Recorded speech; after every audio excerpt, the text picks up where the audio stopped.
For those of you who don't know, I'm Corina. I own a grooming salon in Buffalo, New York with my business partner, Macy Pisa. And I teach seminars on sanitation and vaccination protocols. My background is not grooming. My background is actually biology, and I did a lot of molecular biology in my time in graduate school. So I also have my master's degree in biotechnology. But I'm really very passionate about scientific communication. That's kind of my whole thing. And what I'm really interested in is how to distill a lot of complicated scientific material to the general public. So this is just getting, absolutely crazy with how much information is being shared right now.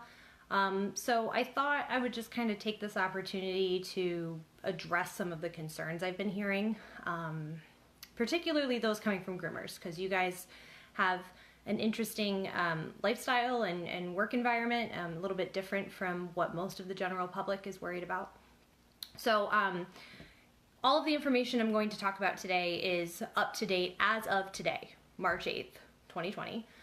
This is a rapidly changing, environment right now, and I've sourced all of this information from the CDC and the WHO and trusted news websites.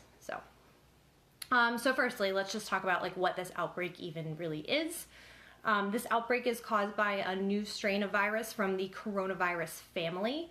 They have been around for a long time. They're named because after the corona of the sun, they look like little suns under an electron microscope. So this virus is actually from the same family that causes MERS and SARS, but luckily for everyone, it causes a much more mild infection, which is being termed COVID-19. And coronaviruses have infected humans before. This is nothing new. There are several strains in circulation right now that cause the common cold along with the rhinovirus. To remember what viruses cause the common cold, there's like a silly cartoon of a rhinoceros drinking a Corona beer, because that way you remember that rhinovirus and coronavirus both cause common colds. So there's been a lot of strains. Chances are you've been infected with a coronavirus sometime in your lifetime already, and you already got over it. It was just a common cold. It wasn't a big deal. So these viruses are not new at all. They've been around for a long time. There are also separate strains that infect dogs as well. Those have been around in circulation that we've noticed since about the 1970s. And they cause gastrointestinal disease in dogs. There's actually a vaccine available for that. And chances are if you have a high-risk dog, like a show dog or a dog that does agility, or a dog that just, comes into contact with a lot of other dogs, your veterinarian probably would have recommended that vaccine. So this is all known information so far. COVID-19, the illness that is caused by this new coronavirus, is very mild for the majority of people. And the majority of people that will get it will basically just have a cold. You wouldn't even know that you had it. So that's all good news. Okay, so let's talk about some of the stuff I've read on the internet that is not true about this outbreak and how it could affect you and your business. So number one is it's bioengineered in a laboratory from China. No, this is not true. This is absolutely false.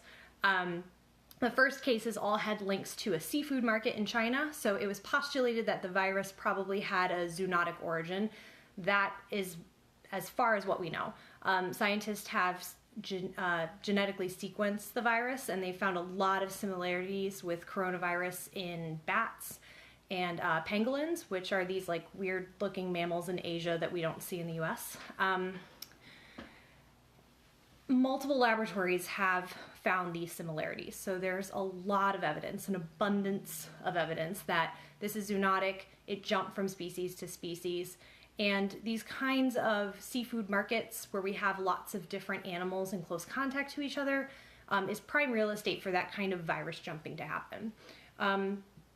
We're not quite sure where it came from, whether it came from the bats or pangolins, but we can tell from the genetic code that everything's pretty consistent with what we see from a normal evolutionary perspective when viruses jump from species to species. There would be tons of signs if it was bioengineered in a laboratory. You can't just go into DNA and start chopping it up and moving it around without leaving some footprints, and we don't see any of those footprints there at all. So I even saw someone claim that it was based off of HIV. There's absolutely no truth to that. It's completely different. It's a completely different virus, different structure. You know, HIV is a retrovirus. It's in a whole different family. So don't buy into any of that kind of stuff that you read. That's just not true. Second thing I've read is that we should all be wearing face masks to prevent ourselves from this outbreak. So there's two problems with this. You know, the first is that everyone is buying up and hoarding face masks to the extent that our healthcare industry is actually facing a shortage. You know, so please stop buying face masks. That's not helpful. The healthcare industry needs them worse than you do. And you only really need them if you're in direct contact with someone who is actually sick with coronavirus. And I feel pretty confident saying statistically that's impossible. So face masks are only advised for healthcare workers, and if you yourself are actually sick, then you should be wearing a face mask. But as a healthy person with a regular immune system, there's no reason to wear a face mask in public in response to this outbreak. You're just kind of causing fear and panic. The best thing you can do is wash your hands regularly and avoid touching your face. Those two things will go way, way further in protecting you than just slapping a mask on. So that's very important. Okay, I've also heard, Chanel asked, are there other viruses that jump from species to species? Absolutely, it happens all the time. HIV, herpes, that's two that I can think of off the top of my head. Yes, bats are huge reservoirs for viruses. We see virus jumping all the time. It's very normal. It's not good for us, but it's very, very normal, for sure. Great question. So dogs can get infected by it. So I just saw the news article out of China that I believe it was a Pomeranian tested positive for it, and the owner was sick. The owner was sick, and then the Pomeranian tested positive. So the important thing to know is that the viral... Oh, sorry, I'm trying to read and talk at the same time. The important thing to know is that the dog tested very weakly positive. They had to redo the test. The dog has actually not shown any signs of illness at all, and there's no evidence that the dog is actually sick. The dog is just testing positive because the owner tested positive. And I don't know about you, but I'm in close contact with my dogs all the time. So anything that I have, they're gonna have on them for a little bit of time, but they don't actually have coronavirus, not the human variant that we're seeing right now. As of right now, there's no evidence that dogs can get sick. There's no evidence that dogs can be carriers. Coronavirus actually is not great at living out on surfaces. I know that there's been a lot of talk about how long it can persist on surfaces, but on non-porous surfaces, it does not do well. So there's no case of a transmission of coronavirus through a dog, and I wouldn't worry too much about picking up coronavirus from dog fur at this point. There's no evidence that that is actually happening. What else have I heard? Mail and packages from China could spread coronavirus. I know a lot of you guys get a lot of your equipment from China. This is just not true. No one's ever gotten infected. No one's ever gotten sick. It's highly unlikely that the virus could live for days on packaging from China. Cardboard is very porous. It's not a nice surface for viruses to live on. There's just no evidence of this happening. So don't worry, open up your mail from China. There's nothing to worry about. And then other people are getting really, really crazy and saying that the mortality rate is approaching 10%. Not even close.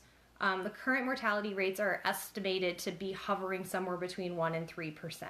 These are predominantly going to be affecting people that are older, so the elderly, people with underlying respiratory and cardiovascular conditions.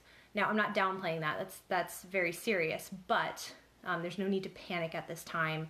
This is not upwards of 10%. That's just absolutely ridiculous. So, okay. So what steps should you do in your salon to mitigate your customers and your employees' fears about the virus? So the first thing that I would suggest is, number one, don't go to work if you're sick. I actually suggest that all the time. Groomers, you guys love to groom through literally anything. I know how you are. I manage 5 of my own groomers, and they are all workaholics, and they hate taking days off. But in this current very hysterical climate, you do not want to go to work sick. I would not recommend that. Chances are you probably don't have coronavirus. In fact, I would bet quite a large sum of money that you don't. But you don't want to cause a panic, so you should just stay at home. Don't risk getting other people sick. So that's my first advice. Secondly, I would wash my hands in between working on dogs. But again, I would suggest that anyway. It just gives you a fresh start before you start on that next dog. There's no evidence thus far that dogs can act as reservoirs for coronavirus, but it's always a good idea to practice good hand washing. It's just your baseline sanitation procedure. It's very, very good. And then third, I would really just stay updated on cases in your area. So where I am right now, there are no current coronavirus cases in my county, so I'm just closely monitoring that. And I'm staying informed enough to talk to customers if they're worried. So make sure you know that you can tell customers, look, dogs aren't passing this on to people. We don't have any cases in our area, and really just kind of calm their fears, because people are very scared right now.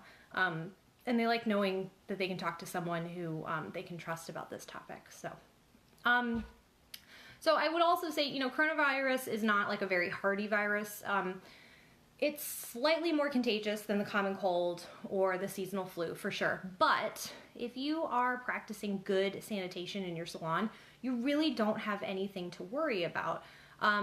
It's readily inactivated by lots of different disinfectants. The EPA just put out a list of all the disinfectants that it recommends to work against coronavirus, and they include all of your normal brand names like Clorox, Lysol, Purell, Oxivir. So those of you who don't know, those include quaternary ammonium compounds, bleach, ethyl alcohol, accelerated hydrogen peroxides, whatever kind you're using, it's probably going to work against coronavirus. And if you're concerned, go ahead and pull up that EPA list. But if you're disinfecting your salon enough to protect the dogs in your care against the common pathogens, like parvovirus and kennel cough and things like that, then you're already disinfecting enough to protect against coronavirus. And I really want to emphasize that. You don't need to do anything extra in your salon for this virus. It's not anything different from what we've come across before. Now, that being said, there's no need to go do a run at the pharmacy and buy all of the hand sanitizer or all of the Clorox wipes. That's not going to help. That's just increasing the panic. But just kind of keep going business as usual. I think in my salon, we're not really changing our protocols at this time, but we're just monitoring the situation. Okay, so what does this mean? The million-dollar question. What does this mean for upcoming grooming trade shows? So, as someone who does regularly attend most of the trade shows in the United States, I am not yet concerned in the slightest. I will be diligent about washing my hands and not touching my face, because I always am during cold and flu season. I will not be wearing a face mask. And if you're really, really concerned, I would suggest not hugging people and forego the hugs for like bumping elbows or that, that foot tapping thing the Wuhan handshake thing, if you want to say hello. I've spoken extensively to both Chris Berry from WPA and Todd Shelley from Barkley Productions, and both have assured me there's absolutely no plans in place to cancel any upcoming shows. And that's really because there's just not really evidence that that's going to help anything at this point, and there's not very much risk to you at all for going out in public. Absolutely not. So as for what's going to happen in the future, there's a lot of information, a lot of speculation right now about how this is going to play out, how this is going to end. I'm not entirely sure what's going to happen. If I knew that, I would make a lot of money right now. There's a lot of different possible outcomes for sure. One possibility is that the CDC and WHO and local health officials are still able to contain the cases enough to stop the outbreak, and that is still a very likely scenario. Containment is still very much possible. It was contained very well in China. So that is still a possibility. The other possibility is that the transmission rates might plummet as we move into warmer weather. There's a lot of different viruses that aren't able to withstand the high temperature and high humidity that we see during the summer, and that's why cold and flu aren't nearly as prevalent in the summer as they are in the winter. So at any rate, you know, my advice to all of you would remain the same no matter what happens. Wash your hands, avoid touching your face, stop buying up all the toilet paper because this doesn't cause gastrointestinal distress, and just remain calm. Like, just, you know, be alert, but also remain calm. I saw a couple questions come in, so I'm just going to address those really quick. Lots of groomers eat out during the day since it's fast. Would you say it's smarter to pack your own lunch?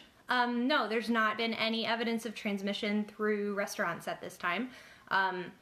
Normally, what we're seeing is transmission between close family, friends, somebody who's in 6 feet of you. I wouldn't say you have anything to worry about. We're not seeing, like, food service workers transmitting it. This person, Priscilla, said, I'm doing twice a day disinfecting in my front doorknobs and counter just as a protection for myself and my worker. Yeah, absolutely. If you want to just give a couple things a wipe down, it's cold and flu season. And remember, the flu statistically will take you out much faster than the coronavirus. There's far more flu complications than coronavirus. So wipe off your keyboards, wipe off your mice, wipe off your phones for sure, wipe off your doorknobs. You know, it's just good standard practice, you know, for cold and flu season. Don't lick your phone. Yes.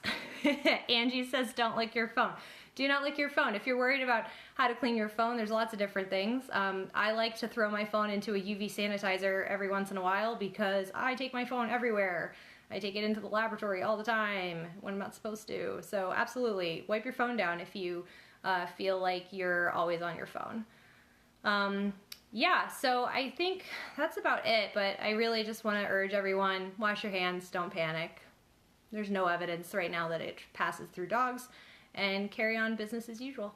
So thank you so much for tuning in. I really appreciate you guys watching.